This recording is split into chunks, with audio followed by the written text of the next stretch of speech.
আলোচনায় আসতেই কি এই নাটক সাজালেন হিরো আলম ও রিয়ামণি? আলোচিত কন্টেন্ট ক্রিয়েটর হিরো আলমের ঘুমের ওষুধ খেয়ে হাসপাতালে ভর্তি হওয়া নিয়ে আবারও আলোচনায় তিনি। ২৭ জুন বগুড়ার ঘুনটে আলমের এক বন্ধুর বাড়িতে এই ঘটনা ঘটে। খবর পেয়ে হিরো আলমের পাশে ছুটে যান স্ত্রী রিয়ামণি।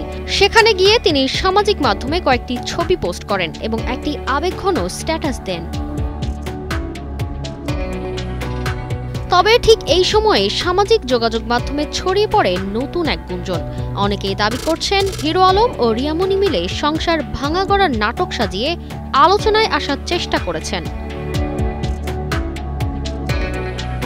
এই অভিযোগে ক্ষুব্ধ প্রতিক্রিয়া জানিয়েছেন রিয়ামণি। গণমাধ্যমে দেওয়া এক সাক্ষাৎকারে তিনি বলেন, মানুষের মন সবসময় একরকম থাকে না। একটা খারাপ সময় যাচ্ছে আমাদের জীবনে। পর্দায় অভিনয় করি বলে জীবনের প্রতিটি অধ্যায় অভিনয় হয় না বলেও জানান রিয়ামণি। নতুন সেনোরা গাইনোকোলজিক্যাল সোসাইটি দ্বারা স্বীকৃত নিরাপদ ও সুগন্ধিমুক্ত স্যানিটারি ন্যাপকিন সেনোরা। হিরো আলমের বন্ধুর দাবি, স্ত্রী রিয়ামণিকে নিয়েই মানসিক হতাশায় ছিলেন আলম। সেই হতাশা থেকেই তিনি ঘুমের ওষুধ খেয়েছেন।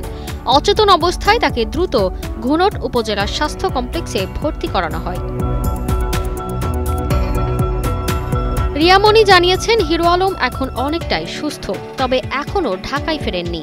ঢাকার কাছাকাছি একটি জায়গায় বিশ্রামে রয়েছেন। তিনি পুরোপুরি সুস্থ হলে ঢাকায় ফিরবেন। ঘটনাটি এখনও ধোঁয়াশার মধ্যে রয়ে গেছে।